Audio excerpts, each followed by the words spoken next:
اب پہلی بات تو یہ سوچئے، کیا انسان ہر وقت نماز پڑھتا ہے، ہمیشہ روزہ رکھتا ہے؟ جب اللہ کہہ رہا ہے میں نے تو پیدا ہی کیا میری عبادت کے لیے، کوئی اور کام اگر وہ کر رہا ہے تو وہ میرے مقصد تخلیق کے خلاف کر رہا ہے۔ وَمَا خَلَقْتُ الْجِنَّ وَالْإِنسَ إِلَّا لِيَعْبُدُونِ، میں نے تو جنوں اور انسانوں کو صرف اس لیے پیدا کیا کہ میری عبادت کریں۔ تو اصل میں بات کیا ہے؟ یہ نماز، روزہ، حج اور زکوٰۃ یہ بھی عبادات تو ہیں، اصل عبادت کچھ اور ہے۔ اصل عبادت کیا ہے؟ الحمدللہ وکفا والصلاة والسلام علی عبادہ الذین اصطفیٰ، خصوصاً علی افضلہم وخاتم النبیین محمد الامین وعلی آلہ وصحبہ اجمعین۔ اما بعد فاعوذ باللہ من الشیطان الرجیم، بسم اللہ الرحمن الرحیم۔ رب اشرح لی صدری ویسر لی امری واحلل عقدۃ من لسانی یفقہوا قولی۔ اللہم ربنا الہمنا رشدنا واعذنا من شرور انفسنا، اللہم ارنا الحق حقا وارزقنا اتباعہ وارنا الباطل باطلا وارزقنا اجتنابہ، اللہم وفقنا لما تحب وترضى، آمین یا رب العالمین۔ معزز حاضرین اور محترم خواتین، السلام علیکم ورحمۃ اللہ وبرکاتہ۔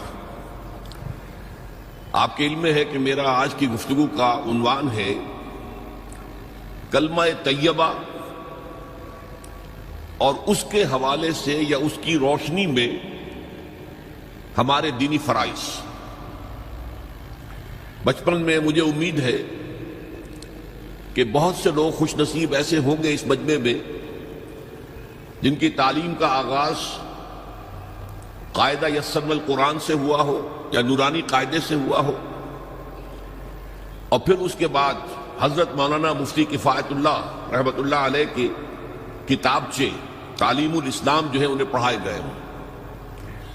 ظاہر بات ہے کہ آج کل وہ رواج ختم ہو چکا ہے، آج کا ہمارا دور مادہ پرستی کا ہے۔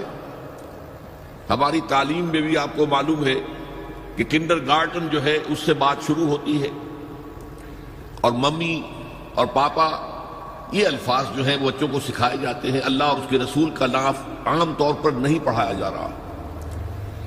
لیکن یاد ہوگا آپ کو کہ اس سلسلے میں سب سے پہلے ایمان مفصل، ایمان مجمل یاد کرائے جاتے تھے، ایمان کیا کیا ہے، پھر 6 کلمے پڑھائے جاتے تھے۔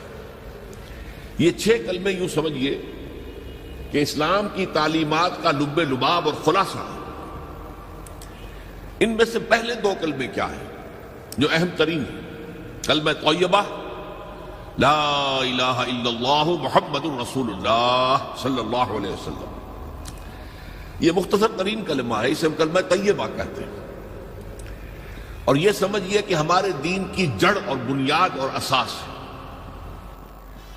دوسرا کلمہ اسی میں لفظ شہادت کا اضافہ ہو کر اشہد ان لا الہ الا اللہ واشہد ان محمد رسول اللہ صلی اللہ علیہ وسلم۔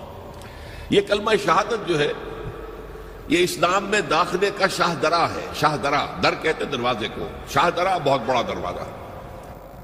جو لوگ دلی سے واقف ہیں انہیں یاد ہوگا، معلوم ہوگا کہ دلی جو ہے وہ جمنا ندی یا جمنا دریا کے مغرب میں واقع ہے، اور مشرق سے جو بھی آتا ہے یو پی سے، اس کو پہلے ایک قصبے سے گزرنا پڑتا ہے، جس کے بعد پل آتا ہے جمنا کا، اور اس قصبے کا نام ہے شاہ درا۔ اسی طرح کا شاہ درا ایک لاہور میں ہے۔ لاہور جو ہے وہ راوی کے جنوب مشرقی کنارے پر ہے، آباد ہے شہر۔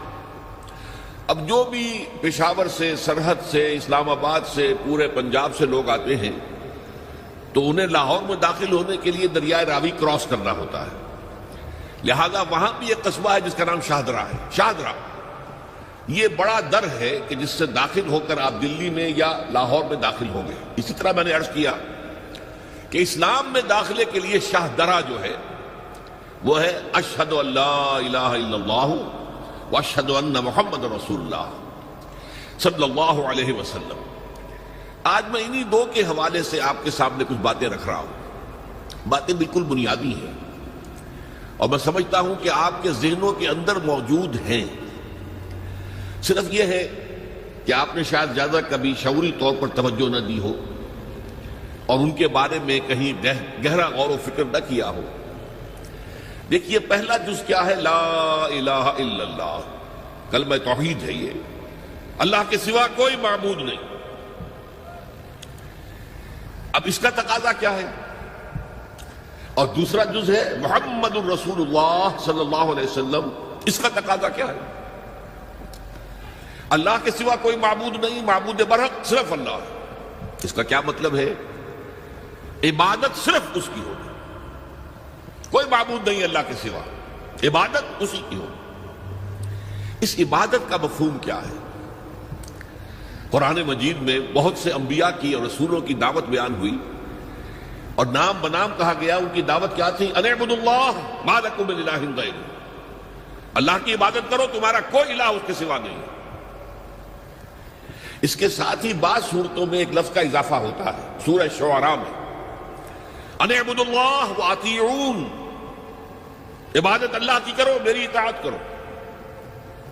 تو اللہ کی عبادت کیا ہے جس کے لیے سورہ زاریات میں فرمایا وَمَا خَلَقْتُ الْجِنَّ وَالْإِنسَ إِلَّا لِيَعْبُدُونَ، میں نے نہیں پیدا کیا ہے جنوں اور انسانوں کو مگر صرف اس لیے کہ میری عبادت کریں۔ تو معلوم ہوا کہ لا الہ الا اللہ کا تقاضا کیا ہے؟ ہمہ تن ہمہ وقت اللہ کی عبادت۔ یہ عبادت کیا ہے؟ بدقسمتی سے مسلمانوں پر جو زوال آنا شروع ہوا خلافت راشدہ کے بعد سے، ایک زوال اسلام کا شروع ہو گیا، اگرچہ مسلمانوں کا تو عروج جاری رہا۔ دور بنو امیہ میں، دور بنو عباس میں دنیاوی اعتبار سے سطوت، شان اور شوکت بڑھتی چلی گئی، لیکن اسلام جو ہے اس کے اندر زوال شروع ہو گیا۔ سب سے پہلا زوال کیا آیا؟ وہ خلافت کہ جو مسلمانوں کو اپنے میں سے کسی بہترین شخص کا انتخاب کر کے جس کا تعین ہونا چاہیے تھا، وہ خلافت موروثی عہدہ بن گئی، خاندانی بات بن گئی، قبائلی بات بن گئی۔ یہ ہمارے زوال کا پہلا منظر تھا۔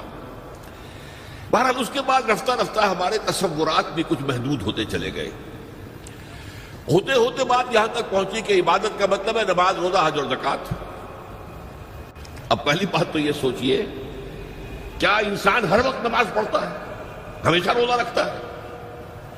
جب اللہ کہہ رہا میں نے تو پیدا ہی کیا میری عبادت کے لیے، کوئی اور کام اگر وہ کر رہا ہے تو وہ میرے مقصد تخلیق کے خلاف کر رہا ہے۔ وَمَا خَلَقْتُ الْجِنَّ وَالْإِنسَ إِلَّا لِيَعْبُدُونَ، میں نے تو جنوں اور انسانوں کو صرف اس لیے پیدا کیا کہ میری عبادت کریں۔ تو اصل میں بات کیا ہے؟ یہ نماز، روزہ، حج اور زکوٰۃ یہ بھی عبادات تو ہیں، اصل عبادت کچھ اور ہے۔ اصل عبادت کیا ہے؟ عبد کہتے ہیں غلام کو۔ غلام پچھلے زمانے کا تصور کیجئے، یہ ایسا نہیں تھا جیسے آپ کسی کو ملازم رکھ لیں۔ آج امپلائر امپلائی ریلیشن شپ یہ اور ہے۔ آپ نے کسی کو ملازم رکھا ہے، فرض کیجئے دہاڑی پر رکھا ہے، وہ 8 گھنٹے کام کرے گا پھر چھٹی کرے گا، اس کے بعد وہ آپ کا کوئی تابع نہیں ہے، آپ کا غلام نہیں ہے، بلکہ آپ کا بھی ایک ہی ووٹ ہوگا، جب الیکشن ہوگا اس کا بھی ایک ہی ووٹ ہوگا۔ تو اصل میں غلام جو ہوتا تھا وہ ہمہ وقت، ہمہ تن، ہمہ جہد، ہمہ وجوہ بندگی کرتا تھا، اطاعت کرتا تھا۔ ملازم کہہ سکتا تھا کہ میرے تو اوقات ختم ہو گئے۔ آپ نے کسی کو رکھا خانسامہ کی حیثیت سے، اور فرض کیجئے ابھی فلش سسٹم نہیں آیا تھا تو بیت الخلاء جو ہے آپ جس طرح کے ہوتے تھے سب کو یاد ہے۔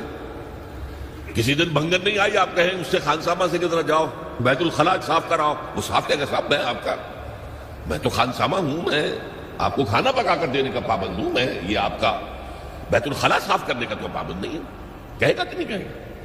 لیکن غلام نہیں کہہ سکتا۔ غلام تو ملکیت ہے، وہ 24 گھنٹے کا مطیع ہے، جو کام کہا جائے کرنے پر مجبور ہے، انکار نہیں کر سکتا۔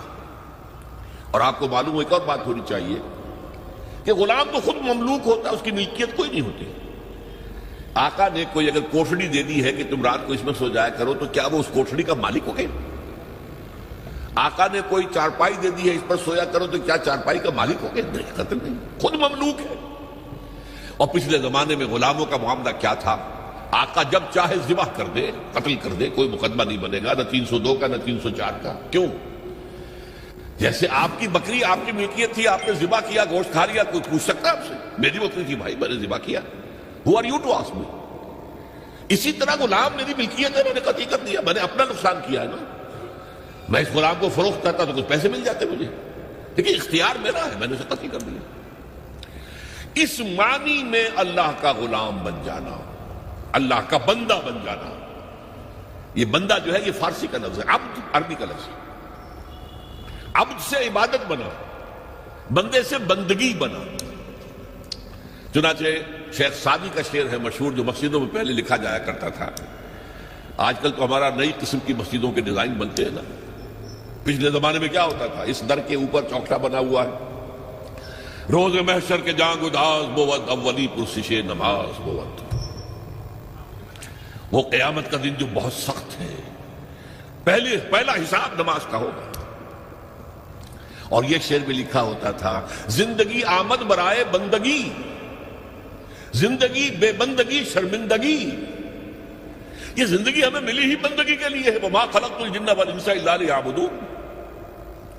تو اگر ہم بندگی نہیں کرتے اللہ کی تو شرمندگی ہی شرمندگی ہے، گویا کہ ہم اپنے مقصد تخلیق کو تو پورا نہیں کر رہے۔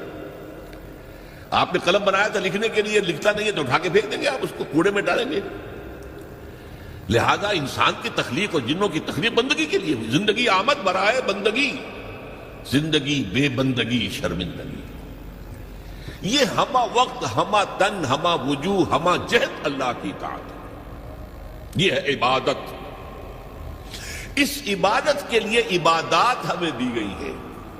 جیسے یہ اگر کھڑا ہوا ہے شامیانہ تو آپ نے دیکھا یہ جو بانس کھڑے ہوئے ہیں، یہ عبادت جو ہے اس کی چھت سمجھ لیجئے 4 ستونوں پر کھڑی ہے، نماز، روزہ، حج، زکات۔ نماز کس لیے؟ تاکہ 5 مرتبہ تازہ کر لو اللہ سے عہد بندگی، ایاک نعبد و ایاک نستعین۔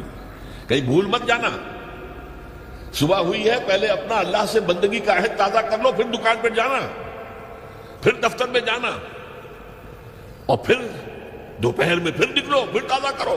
وہ آپ کا لنچ آور ہوگا لیکن اس میں اللہ کو پہلے یاد کرو۔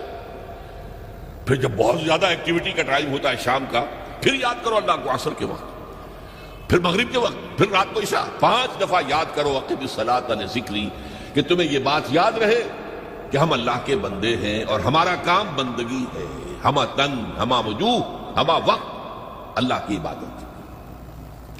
روزہ کیوں دیا؟ تاکہ نفس کے اندر جو شیطنت ہے، ان النفس لامارۃ بالسوء، اس نفس کو کنٹرول کرنے کی عادت ہو جائے۔ بھوک برداشت کرو، کسی وقت کھانے کو حلال چیز نہیں مل رہی تو بھوک برداشت کرو، فوراً کسی حرام شے کے اندر منہ نہ مار دو، تمہارے اندر عادت ہونی چاہیے۔ پیاس شدید لگی ہوئی ہے تو اگر کوئی صحیح مشروب نہیں ہے تو ایسا نہ کرو کہ کیا کریں یہاں پر تو سوائے جو شراب کا کچھ ملتا ہی نہیں تو لو شراب ہی پیتے ہیں۔ اس کے لیے مشق کرانے کے لیے 30 دن صبح سے شام تک جائز مشروب بھی نہ پیو، جائز کھانا بھی نہ کھاؤ، تاکہ تمہارے اندر صلاحیت پیدا ہو جائے کہ باقی 11 مہینوں میں ناجائز سے تو بچو۔ یہ ہے عبادت کے ساتھ ان عبادات کا تعلق۔ ایک بڑی ہمارے اندر جو ہے نفس کی خواہش، دولت پرستی، اس کو نکالنے کے لیے صدقہ، خیرات، انفاق، خرچ کرو، تاکہ یہ دولت کی محبت دل میں سے کھرچی جائے۔